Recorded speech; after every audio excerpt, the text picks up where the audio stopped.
자, 미국 증시의 분위기를 생생하게 전해드리겠습니다. 이항영의 월가이드 시간이고요. MTN 이항영 전문위원 함께하겠습니다. 어서 오세요. 네, 안녕하세요. 네, 안녕하세요. 자, 우리가 쉬는 동안 사실 뭐 국내 뉴스에서도 많이 나왔지만 뭐 확전 소식도 계속 있는 것 같고요. 자, 그리고 그러다 보니까 뭐 지난 금요일과 지난 밤 사이 또 하락했어요. 어떻게 보셨어요? 금요일 날은 엄청 빠졌죠. 쉽게 해서 네. 우리 시각 토요일 날 새벽에는 엄청 주가가 빠졌습니다. 고용 보고서 다들 이미 뉴스 여러 차례 보셨겠지만 실업률이 오히려 좀 낮아지는 모습, 그리고 신규 일자리가 많이 좀 오히려 좀 증가세가 둔화되는데, 물론 줄어들긴 줄어들었지만 월가 예상 수준이었거든요. 네. 그러다 보니 앞서 계속 코너에서 앞선 코너에 들으시겠지만 연준의 뭔가 입장 변화의 가능성이 좀 없어지는 그런 것들 때문에 주가가 크게 내렸고요. 네. 오늘 아침에는 좀 반등을 좀 시도하다가 결국은 좀 흘러내리는 모습이었습니다. 역시 제이미 다이먼 회장이 워낙 시장에 영향력 있는 분인데요. 워낙 시장을 최근 들어서 좋지 않게 얘기했었는데 20% 추가 하락 가능성 뭐 이런 얘기하고 리세션에 대한 경고를 다시 한번 하면서 주가가 좀 재미없었습니다. 참고적으로 미국은 오늘 콜럼버스 데이였거든요. 그렇기 때문에 실제로 보면 오늘 채권 시장이 열리지 않았고요. 네네. 그러니까 주식 시장만 열렸다는 것도 먼저 좀 말씀드리겠습니다. 나스닥은 2020년 7월 이후 최저가까지 오늘 떨어지는 좀 안타까운 모습을 보여주었습니다. 섹터별로는 에너지와 기술, 임의 소비재 등 7개 섹터가 하락했고요. 그러니까 에너지가 이제 오늘은 좀 모처럼 이번 지난주에 처음으로 좀 하락을 했고요. 필수 소비재라든가 산업 소재, 유틸리티 등 4개 섹터는 오늘 좀 반등하는데 일단 성공했습니다. 제이미 다이먼 회장 말씀 많이 들으셨겠지만 앞으로 6개월에서 9개월 후에 리세션 진입 가능성이 있다. 그러니까 내년 중반 내지 하반기에 가면 지금 리세션 진입 가능성이 크다라는 얘기를 한 거고요. 그러다 보니 S&P 500은 20%가 추가 하락할 것이다. 그것도 아주 그냥 하락이 아니라 아주 쉽게 하락한다는 표현을 썼거든요. 그러니까 그 가능성 크게 얘기한 거고요. 유럽은 이미 리세션에 진입해 있다라고 얘기했습니다. 제이미 다이먼 회장은 작년만 하더라도 인플레이션이 끝났다라는 얘기를 많이 했었는데요. 올해 들어서는 이분이 오늘도 얘기했지만 우크라이나 전쟁 이후에 스탠스를 많이 바꿨고요. 네네. 최근에 보면 뉴스 잠시 전에도 얘기하셨지만 우크라이나 전쟁이 지금 계속 무슨 큰 다리 하나 뭐 폭파된 걸 갖고 뭐 보복한다면서 미사일 막 쏜 거 아닙니까? 네네. 지금요. 그러다 보니 지금 우크라이나 전쟁에 대한 우려 이런 것들이 다시 확산되는 것이 전체적인 분위기를 낮추고 있습니다. 다만 그 안에서 세부적으로 들어가면 인플레이션이 결국은 이슈가 될 텐데 자기네가 봐는 이제 주요 고객들이나 전체적으로 보겠죠. 즉 소비를 계속해서 잘하고 있다는 거가 되겠고요. 그들이 자기네 고객들은 지금 볼륨도 크게 막 대출을 계속 일으키고 있다니까 그게 좋다 나쁘다는 것이 아니라 인플레이션에 좀 잘 잡히지 않고 있다. 그런 의미로 오늘 얘기하는 거거든요. 그만큼 시장에 대한 경고의 말을 한 것이 오늘 좀 주가에 악영향을 미쳤고요. 그뿐만 아닙니다. 폴 튜더라고 많은 분은 아실 것 같습니다. 튜더 인베스트먼트인데요.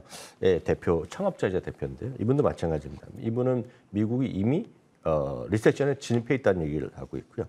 주가는 10% 추가 하락할 것이다. 그리고 리세션이 통상 300일 정도 지속된다는 얘기를 하면서 아주 멀었다는 얘기죠. 그렇죠. 반등을 하면. 최근 들어서 보면 어떤 신호를 보면 바닥을 확인할 수 있다 이런 논리를 얘기를 많이 하는데 이분은 좀 단기 금리 2년물 금리를 위주로 보시면 되겠는데요. 이런 것들이 본격적으로 하락세에 진입해야지 최소한 바닥을 위한 최소한의 조건을 확인할 수 있다. 아직까지 계속 올라가고 있잖아요. 네, 그렇죠. 물론 오늘 쉬었지만 계속 올라가는 모습이었기 때문에 여전히 시장이 좀 부정적이었다라고 이해하시면 되겠습니다. 네, 알겠습니다. 저도 지난 밤사이 기사 한 가지를 봤는데 전쟁 때문에 다시 곡물 가격이 올라가고 있다고요? 네, 맞습니다. 그 대표적인 것은 곡물이 하면 서양 사람들의 주식은 밀가루 아닙니까? 그렇죠. 그러니까 밀 가격이 올라가는데 우선 이제 유가 같은 거 보면 유가는 오늘 소폭 좀 하락하는 모습 보여줬던 말씀드렸습니다. 다만 이제 곡물 가격 중에 이제 요즘 대두는 여전히 재미가 없는데요. 특히 주 곡식은 밀가인데요. 밀 가격이 지금 완만하게 반등을 하고 있어서 오늘 6.6%. 물론 지난 3월과 5월의 고점 대비는 아직까지 여유가 있지만 상당히 추세적으로 좀 올라가고 있는 그런 모습을 보이고 있고 바로 이제 직접적으로 우크라이나 그 지역이 전 세계 최대 곡창지대 많이 들으셨잖아요. 네. 그러니까 그런 것들이 바로 영향을 미친다라고 보셔야 되겠습니다. 10년물 금리는 이제 금일자인데요. 10년물 금리는 3.88%, 2년물 금리도 4.3%까지 올라가는 모습이었고요. 달러 같은 경우에도 추세적인 반등을 이어가고 있다라고 보셔야 되겠고요. 바로 달러와 이런 금리가 올라가는 것은 앞서 말씀드렸던 고용 보고서의 영향이었었다라고 이해하시면 되겠습니다. 알겠습니다. 자, 종목별로 한번 보도록 하겠습니다. 자동차에 대한 불안감이 좀 커지고 있는 상태더라고요. 네, 자동차는 의견이 장기적으로 보는 사람들은 완전히 엇갈리고 있습니다. 여전히 내년 이후에 긍정적으로 보는 분들. 왜냐하면 지금 3분기, 4분기 판매 괜찮았거든요. 네네. 그러니까 긍정적으로 보는 사람도 있는 반면에 지금 여전히 서프라이 체인에 이슈가 있다라는 시각 그리고 인플레이션 우려가 있다라는 시각들은 부정적으로 보는 사람들입니다. 오늘 좀 부정적으로 보는 것이 나타났습니다. UBS인데요. 포드와 GM에 대해서 두 개 모두 투자 의견을 내렸습니다. 포드는 중립에서 아예 매도로 내려오면서 네. 6.8%가 하락했습니다. 그리고 GM은 매수해서 중립으로 내렸습니다. 주가는 3.9%가 내렸고요. 리비안 이런 거 좋아하시면 계시겠지만 리비안은 거의 대부분의 자동차는 리콜을 발표한 거 아닙니까? 네. 지금까지 판매된 자동차들. 그러면서는 리비안이 7.2%가 떨어졌습니다. AMD는 오늘보다는 지난 금요일 날 실적 발표한 이후에 10% 이상의 주가가 급락한 것일 텐데요. 최소 15군데 목표 주가 줄 하향됐습니다. 다만 이제 투자 의견이 바뀐 것은 없는데요. 여튼 목표 주가 내렸고요. 앞선 코너에서 들으셨겠지만 PC에 대한 수요 둔화 이런 것들을 강력히 얘기한 것이 아마 3분기 실적뿐만 아니라 이번에 3분기 실적 발표 때 나올 4분기에 대해서도 가이던스가 좋지 않게 나올 가능성이 큽니다. 이것은 마찬가지 지금 PC와 관련된 것들이 모두 다 마찬가지가 되겠고요. 그렇기 때문에 이번에 이미 주가가 많이 내려가 있는 그런 기본적인 요인 중에 하나가 바로 마이크로소프트잖아요. 네네. 그러니까 마이크로소프트가 이번에 어닝 쇼크가 나올 가능성이 상당히 크게 지금 미국에선 얘기를 하고 있는데 그것은 가장 큰 것 중에 하나가 PC에 대한 수요, PC에 따른 소위 OS에 대한 매출이죠. 네네. 이런 쪽에 대한 수요 둔화가 3분기 연속 나올 수 있다는 그런 것들이 아마 가능성이 있다라고 보셔야 되겠습니다. 여튼 그런 요인이었다라고 보셔야 되겠고요. 엔비디아는 오늘 3.3% 떨어졌습니다. 그러면서 반도체 ETF도 3.4% 떨어지면서 다시 한번 52주 최저가까지 기록했습니다. 반도체 ETF는 많은 분들이 아실 것 같습니다. 심볼은 SOXX인데요. 이 SOXX보다 더 많은 분들이 매매를 하시는 것들이 바로 그 SOXL이죠. 반도체 ETF 3배짜리 네. 레버리지 상품인데요. 10% 떨어져서 이 주가는 이 ETF의 가격은 52주 고점이 작년 말 금년 초였는데요. 지금 89%가 떨어졌습니다. 그러니까 좀 안타까운 모습이 이어지고 있다라고 보셔야 되겠고요. 지금 16일인가요? 16일부터 아마 이번 주에 중국에서 무슨 당대회가 열리잖아요. 네네, 맞아요. 그래서 시진핑의 3연임 뭐 이런 거를 하면서 당연히 상당히 경계감이 강화될 거 아닙니까? 네네. 그러다 보니 또 이동에 대한 제한 이런 것들이 나오는 것 같습니다. 그래서 몇몇 지역은 이미 이동에 대한 제한이 있었고요. 그러니까 코로나19가 확진됐다 이런 것보다는 그런 것 때문에서 그러면서 오늘 카지노나 그런 여행 관련주도 오늘 주가 더 크게 내린 하루가 되겠습니다. 네, 알겠습니다. 자, 이제 실적 한번 볼 텐데 앞서 저희도 계속 얘기했지만 3분기 실적 시즌에 대한 기대치보다는 우려감이 훨씬 더 큰 것 같더라고요. 네, 맞습니다. 이번 주부터 어떤 본격적인 실적 시즌이 시작이 됩니다. 그러니까 실제로 보면 미국 시간 날짜를 보면 이제 그 화요일부터요. 화요일이니까 오늘 내일이 되겠죠. 실제로 보면 펩시부터 해갖고 실적이 발표되고요. 그 다음에는 이제 수요일 날, 목요일 날에서 블랙락 그리고 델타항공, 도미노 이런 것들이 있겠고요. 그 외에는 이제 금융주에 대한 실적이 이번에 골고루 발표됩니다.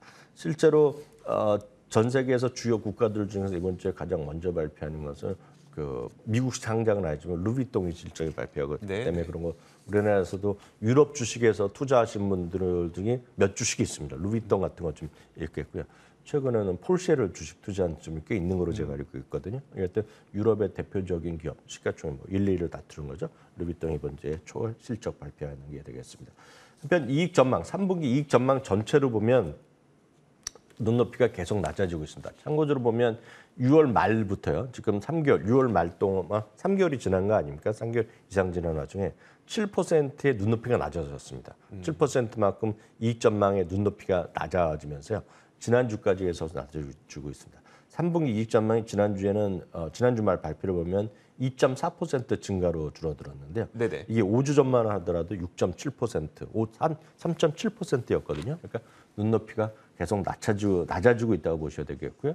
이걸 이제 분기별로 추이를 보여드리는 그래프를 보면 이번에 2.4% 그리고 4분기에는 3.2%로 약간 늘어날 수 있다라는 그런 것들이 지금까지 전망인데 이것도 역시 3분기가 빠른 속도로 내려가고 있다라고 일단 이해하시면 되겠습니다. 실제로 보면 이번에 실적의 가장 최근 업데이팅을 보면은요, 10년 평균의 PR이 기준을 보면 15.4배, 15.6배 정도까지 막 떨어지고 있거든요. 네네. 그것은 그만큼 눈높이가 많이 낮아져 있으면 분명합니다. 다만 이 PR이 낮아졌다고 하더라도 바로 회복될 수 없는 것은 실제로 보면 주가가 계속해서 전망이 낮아지면 눈높이가 낮아지면 걱정들이 많기 때문에 이 자체보다는 뭔가 좀 모멘텀에 올릴 어떤 반등의 계기가 있어야 되는데 아직까지는 쉽지 않다라고 보셔야 되겠고요. 싸다고 함부로 접근할 수 있는 상황은 아니라는 말씀입니다. 절대 아니죠. 그리고 그것은 그렇기 때문에 오늘 보면 뱅크 오브 아메리카의 그 미국 담당 수석 애널리스트가 사비타 사브라마니안인데요. 이분이 얘기하는 것이 이겁니다. 자기네들은 한 2% 초반을 얘기하고 있습니다. 네네. 원래가보다 더 낮게 보고 있고 내년에는 이익이 많이 감소할 것이라고 얘기하고 있는데 핵심은 이겁니다. 이번에 발표된 실적보다는 가이던스랑 4분기 전망 그리고 향후 1년에 대한 전망인데 상당히 좋지 않게 나올 가능성이 크다고 나오면서 뱅크 오브 아메리카는 눈높이가 많이 낮아져 있는 거 많이들 이해하실 것 같고요. 그렇게 보면 내년에 이익 전망은 S&P 500의 주당 이익이 올해 한 230달러 나오는데 내년에 200달러까지 낮춥니다. 그래서 내년에 이익이 10% 정도 감소할 것이라는 것이 뱅크 오브 아메리카의 시각이라고 보셔야 되겠고요. 특히 이제 이번 분기에 가장 여러분들이 주목하셔야 될 것은 달러. 이번 실적 시즌에는 달러 영향이라고 보셔야 되겠습니다. 네네. 달러가 1% 강해질 때마다 이익이 0.5% 정도 감소한다고 모건 스탠리는 지적을 하고 있는데요. 이번에 특히 IT 쪽이 가장 비중이 높거든요. 네네. 그래서 그 부분이 영향을 미칠 수가 없겠고요. 여러분들이 보고 계신 그림은 이미 실적 발표한 기업들 한 20개 정도 되는데요. 그것들이 그중에 거의 절반이 벌써 강한 달러에 대한 우려감을 얘기하고 있다라고 이해하시면 되겠습니다. 마지막으로 이익 전망의 조정비를 보시겠는데요.